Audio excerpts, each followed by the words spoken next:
네, 오늘 미증시가 이 오후장에는 확실히 상승 쪽으로 방향을 틀어줄지 좀 봐야겠는데요. 현재는 강보합권 흐름, 대신 필라델피아 반도체 지수 1% 가까이 오르고 있습니다.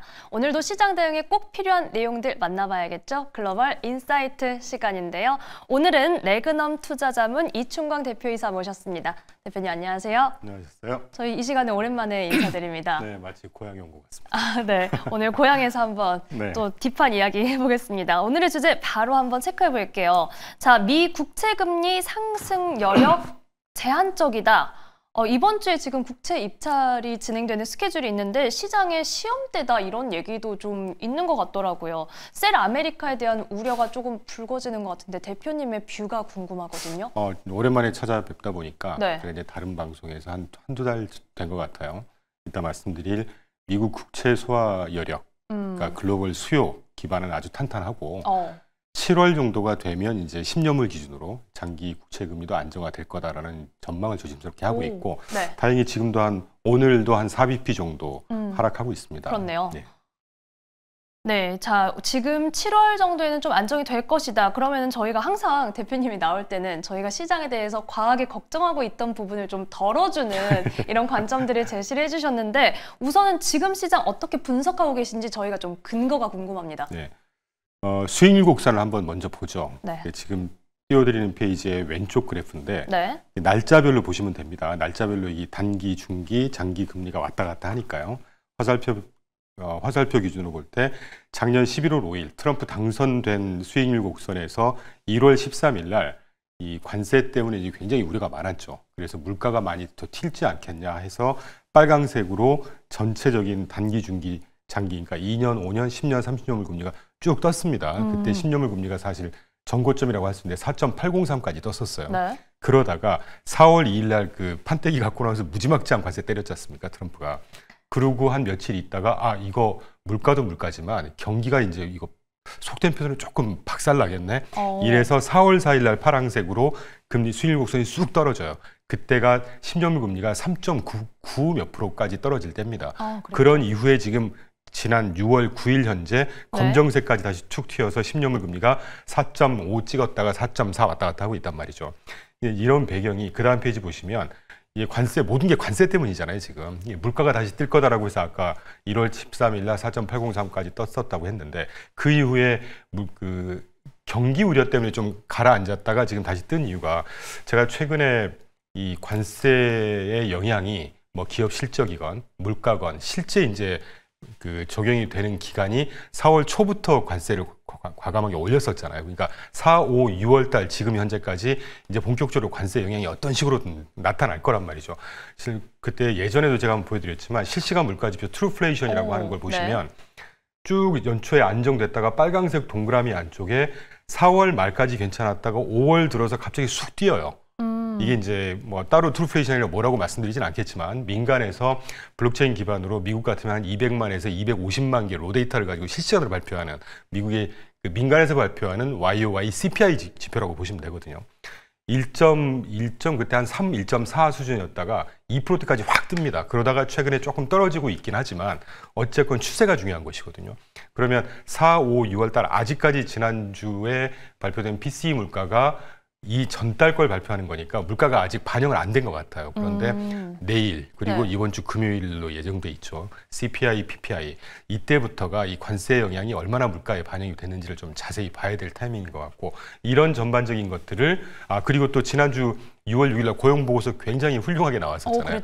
사실 저는 좀 많이 훼손이 있지 않을까 하는 생각을 했었어요. 목요일 날마다 발표하는 주간 실업성 청구 건수가 지금 한 두 달째 계속해서 뜨고 있단 말이죠. 20만, 21만, 22만에서 지난주 목요일 기준 24만 건까지 떴습니다. 비교적 정확한데 과연 고용 보고서는 또 굉장히 훌륭하게 나왔어요. 이런 경기가 생각보다 탄탄하다 그리고 방금 말씀드린 관세 때문에 물가 우려 이런 것들이 버무려지면서 신용물 금리가 굉장히 떴었단 말이죠. 근데 거기에 우리가 망각하고 있었던 게 이 미국 국채 지금 총 발행 아웃스탠딩이라고 하는데 36조 달러 발행돼 있거든요. GDP가 30조 달러니까 정확히 GDP의 120%만큼 발행을 했어요. 그러니까 국가 빚이라는 거잖아요. 그 36조 달러 중에 25, 26, 27 공교롭게 최근 3년 동안이 그 중에 한 40% 가까운 만기 국채가 만기 도래를 해요. 네. 3년 동안. 그런데 올해 2025년도에 뭐 자료는 있습니다만 간단히 보시죠. 2025년도 올해 한 해만 만기 도래할 예정으로 되어 있는 게 9.2조 달러란 말이죠. 이게 총 발행량의 한 38% 정도 됩니다. 이 중에 이 다음 페이지 보시면 올 1월부터 12월까지 만기 도래하는 월별 상환 규모를 쭉 제가 보여드리고 있는 것이거든요. 앞에 왜 6월 달까지 제가 주황색으로 이렇게 그라데이션을 해놨잖아요. 네. 비중을 보시면 올 6월 달까지 9.2조 달러 중에 70%가 만기가 도래를 합니다. 이런 것들이 시장에 알게 모르게 이 국채 공급이 늘어나고 하면서 장기물 국채 금리가 떴던 거에 적지 않은 영향이 있었단 말이죠. 결론 좀 돌아왔는데 하여튼 7월부터 이 만기 도래하는 양이 급감을 하기 시작할 거예요. 실제 예정이 그렇게 되고 있으니까. 그러면 뭐 장기 국채 금리 또 미국 정부도 뭐 드라이 파우더 금리를 낮출 수 있는 뭐 역량이 굉장히 많다는 수단이 많다는 걸 전제로 했을 때 이따 말씀드리겠지만 이런 것들을 보면 7월부터는 이제 이 국채 금리가 좀 하향 안정화되고 국채 금리가 하향 안정화된다고 하면 경기 침체를 반영하지 않는 국채 금리의 안정화라고 하면 기본적으로 주식시장에는 호재로 작용을 하겠죠.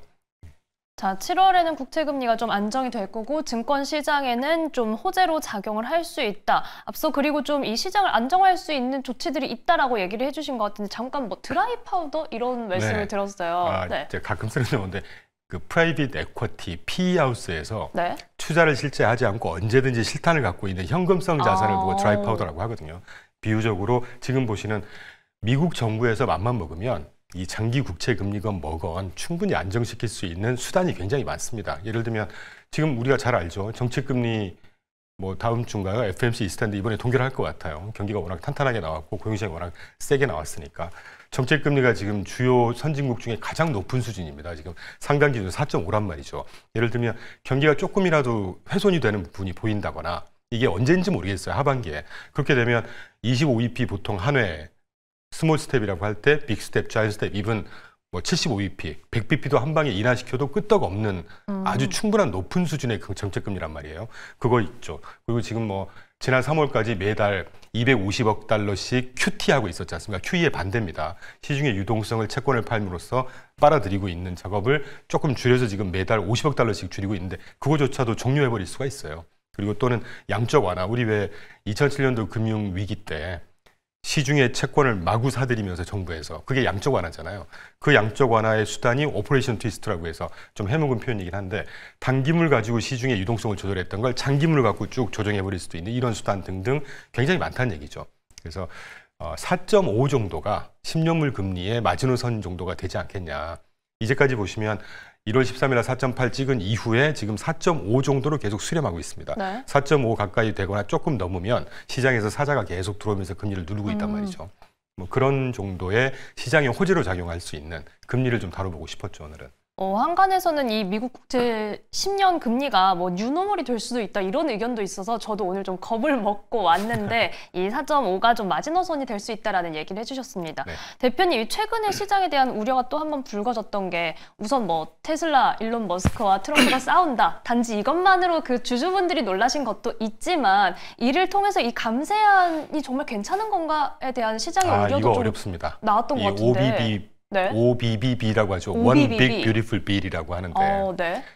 이게 시장의 호재로 적용할 수 있는 전반적인 내용, 감세 규제 완화잖아요. 네. 근데 그 안에 이 재정 적자 문제도 있지만 그건 뭐 논외로 하더라도 이 그 7월 4일 날 상원에서 지금 표결 예정이 돼 있죠.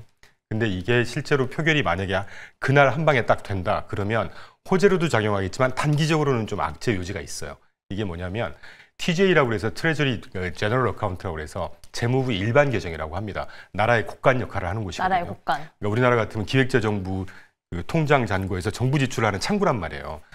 이게 그 부채 한도, 협상 한도 이 안에 반영이 돼 있단 말이에요. OBBB 법안에. 네. 이게 만약에 한 번에 타결이 되면 단기적으로 시중의 유동성을 쭉 빨아들일 거예요. 왜냐하면 이 TJ 잔고를 일단 확보를 해놔야 그러고 나서 일시적으로 확보를 한 다음에 2, 3개월이 있다가 이제 정부 지출을 한단 말이죠. 그럼 단기적으로 7월 4일 날 예를 들어서 상원에서 한 방에 딱 해결이 된다. 그러면 그 재무부 뭐 아까 일반 계정이라고 재무부 일반 계정을 일시적으로 쭉 실탄을 확보해야 될 거 아니에요. 네. 그럼 시중의 유동성을 쭉 빨아들이게 돼요.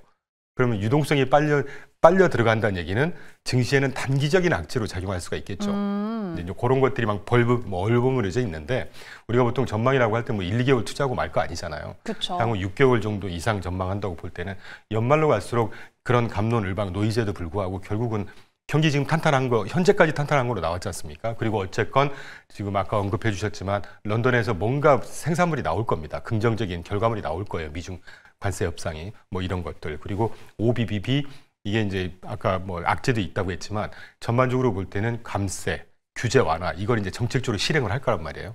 그럼 결국은 미국 경제는 양적 성장을 할 걸로 저는 보고 있고 그걸 반영하는 주식시장도 결국 우상향할 거다. 이런 생각을 하고 있습니다. 자, 어쨌든 우리가 투자자로서 미국 시장을 이제는 긴 호흡으로 바라보기 때문에 그럼요. 단기적으로는 잠깐 쇼크가 있을 수 있어도 장기적으로는 호재로 작용할 수 있다라는 얘기를 해주셨습니다. 자, 이 밖에도 뭐 지금 미중 무역 협상이 이제 이틀째로 접어들었고 결국은 키워드들은 시장에서 계속 나오고 있는 것 같아요. 뭐 반도체주가 반응을 하거나 히토류 이런 이야기들 나오고 있는데 대표님은 오늘 좀 어떻게 이야기가 나올 걸로 보세요? 어떻게 보시나요? 뭐 모르겠습니다. 이게 뭐 실망스러운 결과가 나올지 근데. 네. 우리가 이제 헌치라고 하죠. 그냥 한번 예측을 해보자고요. 원래 같으면 보통 하루에 끝날 협의지 않습니까? 그러니까요. 근데 이틀 동안 뭔가 지금 하고 있다는 얘기는 네. 뭔가 진심으로 뭔가를 밀고 당기고 있다는 얘기입니다. 진심으로. 그러면 뭔가 시장에 뭐 악재를 위해서 이틀 동안 예정이 없이 협의를 하겠어요? 어쨌건 해결되는 수순의 결과물이 나올 거라는 얘기죠. 저는 그렇게 조심스럽게 예상하고 있습니다. 자, 해결되는 수순으로 갈 것이다. 좀 이 내용이 빨리 나와줘야지 시장도 확실히 반응을 해줄 것 같은데 어쨌든 이틀째 조심스럽게 가고 있습니다. 저희는 이 내용도 함께 기다려보겠습니다. 오늘 여기까지 듣겠습니다. 네. 레그넘 투자자문 이춘광 대표이사와 함께했습니다. 고맙습니다.